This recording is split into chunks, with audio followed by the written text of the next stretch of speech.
नमस्कार।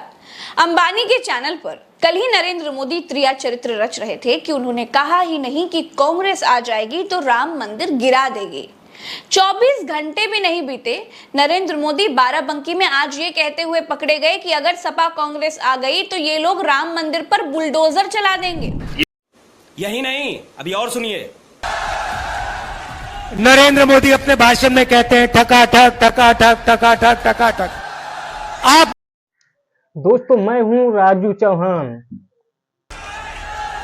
और अगर कुछ नहीं बुलवाना है वो भी बता दो। नरेंद्र मोदी हार एक्सेप्ट कर गए हैं। देख लो भाई, हम लड़के हैं ना, हमारे साथ ऐसा ही होता है। दोस्तों, आप देख रहे हैं अपना YouTube चैनल अवसार न्यूज 18। तो तुम्हें पता नहीं है कौन है। नमस्कार। अंबानी के चैनल पर कल ही नरेंद्र मोदी त्रिया चरित्र रच रहे थे कि उन्होंने कहा ही नहीं कि कांग्रेस आ जाएगी तो राम मंदिर गिरा देगी। 24 घंटे भी नहीं बीते, नरेंद्र मोदी बाराबंकी में आज ये कहते हुए पकड़े गए कि अगर सपा कांग्रेस आ गई तो ये लोग राम मंदिर पर बुलडोजर चला देंगे। यही नहीं, अभी और सुनिए। यही उनका खेल है। सपा कांग्रेस वाले सरकार में आए तो रामलला को फिर से टेंट में भेजेंगे और मंदिर पर बुलडोजर चलवा देंगे। क्या योगी जी से यही सीखना है क्या? मैं नहीं मानता। अरे जरा योगी जी से ट्यूशन लो, बुलडोजर कहां चलाना कहां नहीं चलाना। हमारे सुप्रीम लीडर से बड़ा झूठ बोलने वाला नेता आज तक दुनिया के इतिहास में भी पैदा नहीं हुआ। परसों कह रहे थे कि मैं हिंदू मुसलमान नहीं करता, मैं हिंदू मुसलमान करूंगा तो समाज में रहने लायक नहीं रहूंगा। संकल्प लेता हूं कि हिंदू मुसलमान नहीं करूंगा और संकल्प दोस्तों, वीडियो पसंद आए तो लाइक करना और चैनल पर पहली बार आए तो चैनल को अभी मजा आएगा ना भिड़ो। अगले ही दिन रैली में हिंदू मुसलमान करने लग गए। दोस्तों, मोदी ने झूठ बोलने में बड़े बड़े रिकॉर्ड्स बनाए हैं। एक तरफ चुनाव में पिछड़ते मोदी की बौखलाहट है, दूसरी तरफ हावी होता विपक्ष है कि हम बैंक अकाउंट में ठकाठक ठकाठक ठकाठक ठकाठक पैसा डालेंगे। प्यारी समझ गई। नरेंद्र मोदी अपने भाषण में कहते हैं ठकाठक ठकाठक ठकाठक ठकाठक। आप मुझे बताओ क्या बुलवाना है नरेंद्र मोदी से, मैं कल बुलवा देता हूं। 2 मिनट लगेंगे। और अगर कुछ नहीं बुलवाना है वो भी बता दो। नरेंद्र मोदी हार एक्सेप्ट कर गए हैं। जैसे जैसे कहते हैं ना, गुड बाय। बस हो गई गुड बाय नरेंद्र मोदी जी की। मैं आपको लिख के दे रहा हूं, 4 जून नरेंद्र मोदी हिंदुस्तान के प्रधानमंत्री नहीं रहेंगे। अभी मजा आएगा ना भिड़ो। इस बार तो बड़ा कमाल हो गया। यूक्रेन के युद्ध रोकने के झूठ के बाद डॉक्टर जैकॉल ने इजराइल और गाजा के बीच का युद्ध भी रोका था, लेकिन किसी को पता ही नहीं चला। डॉक्टर जैकॉल के लिए रूस, यूक्रेन और इजराइल गाजा के बीच झूठ बोलने का बहुत बड़ा स्कोप है। डॉक्टर जैकॉल यहाँ के लिए जो मुंह में आए वो बोल सकते हैं। जैसे डॉक्टर फिक्सिट पानी का बहना रोक देता है ना, बिल्कुल बिल्कुल वैसे ही हमारे डॉक्टर जैकॉल युद्ध रोक देते हैं। युद्ध कहीं का भी हो, बस इनके मन में एक बार आ जाए कि गुरु युद्ध रोकना है, ये रोक देते हैं। इस बार उन्होंने गाजा का युद्ध रुकवाने का दावा कर दिया है। डॉक्टर जैकॉल वैसे तो मणिपुर की लड़ाई तक नहीं रोक पाते, अरे महंगाई तक नहीं रोक पाते। डॉक्टर जैकॉल उस रिवन्ना को भागने तक से नहीं रोक पाते, लेकिन डॉक्टर जैकॉल ने फिर से युद्ध रोकने का दावा कर दिया है। रहा नहीं जाता, तड़प ही ऐसी है ना। नहीं, सुके।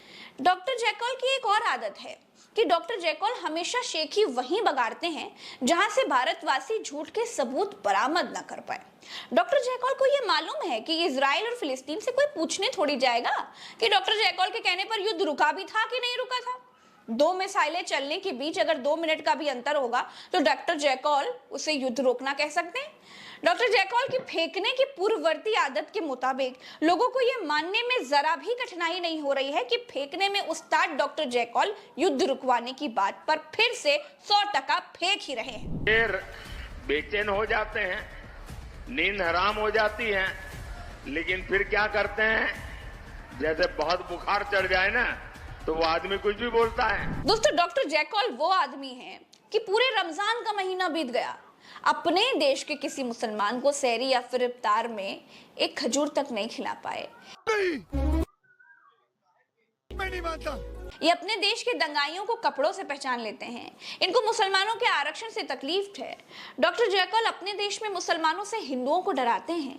क्या आपको लगता है कि डॉक्टर जैकॉल ने गाजा का युद्ध रमजान में रुकवाने के लिए दूत भेज दिए होंगे?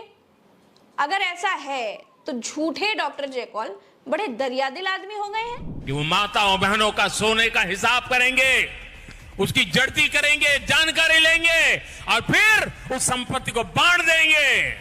और यही नहीं, अभी और सुनिए, उनको बांटेंगे जिनको मनमोहन सिंह जी की सरकार ने कहा था कि संपत्ति पर पहला अधिकार मुसलमानों का है। अभी पार्ट टाइम मंगलसूत्र बचाओ समिति के अध्यक्ष डॉक्टर जैकॉल जी ने मोदी मीडिया पर जो लंबा फेंका है वो आपको अक्षरशः बता देती हूँ। सुनिए, मोदी ने आज तक से जो बातचीत कही उसमें उन्होंने कहा, मैंने अभी गाजा में, रमजान का महीना था, मैंने अपने विशेष दूत को इजराइल भेजा। मैंने उनसे कहा था कि आप इजराइल के राष्ट्रपति, प्रधानमंत्री सबसे मिलिए और उन्हें समझाइए कि कम से कम रमजान में गाजा में बमबारी ना करें, और उन्होंने पालन करने का भरपूर प्रयास किया। या तो आप मुझे मुसलमानों को लेकर घेर लेते हैं, लेकिन मोदी गाजा में रमजान के महीने में बमबारी रोकने के लिए कोशिश कर रहे थे। लेकिन मैं इसकी पब्लिसिटी नहीं करता क्योंकि इसके लिए कईयों ने प्रयास किए होंगे, लेकिन मैंने भी प्रयास किया, भारत ने भी किया। मेरा आज भी फिलिस्तीन के साथ उतना ही नाता है जितना इजराइल के साथ है। मैं भारत देश की विदेश नीति के बारे में देखिए बहुत कुछ कह नहीं सकती, सवाल नहीं उठा सकती, लेकिन इतना जरूर कह सकती हूँ कि डॉक्टर जैकॉल चुनाव में बहुत बुरी तरह पिछड़ गए हैं। इसीलिए डॉक्टर साहब को अब मुस्लिम वोटों की भी जरूरत है। हालांकि डॉक्टर जैकॉल साइंटिस्ट हैं, डॉक्टर जैकॉल शक्तिमान से भी लड़े हैं। कितने तेजस्वी लोग हैं हमारे पास, कितने शानदार विचार रखते हैं जी, और कुछ लोग मनोरंजन भी करवाते हैं। डॉक्टर जैकॉल कभी बादलों वाले रडार, कभी नाली की गैस पर प्रयोग करते रहते हैं। डॉक्टर जैकॉल फर्जी साइंटिस्ट के साथ साथ एक नंबर के बतौलेबाज हैं, एक नंबर के झूठे हैं। इसीलिए डॉक्टर जैकॉल से भारत में न शक्तिमान जीत पा रहा है, न महागुरु कुछ कर पा रहे हैं। डॉक्टर जैकॉल झूठ वाले अंधेरे की ताकत से सबको हरा देते हैं। डॉक्टर जैकॉल को हराने के लिए 2024 में ईवीएम पुंज में देश भर के लोगों की शक्ति इकट्ठा की जा रही है। अब 4 तारीख को जब ईवीएम की शक्ति से प्रकाश पुंज निकलेगा तो भारत भूमि पर यह उम्मीद जताई जा रही है कि झूठ का अंधेरा छट जाएगा। चलते हैं, नमस्कार, जय हिंद। मजा आया, और मैं ये जो मजा है हिंदुस्तान के हर व्यक्ति को देना चाहता हूं।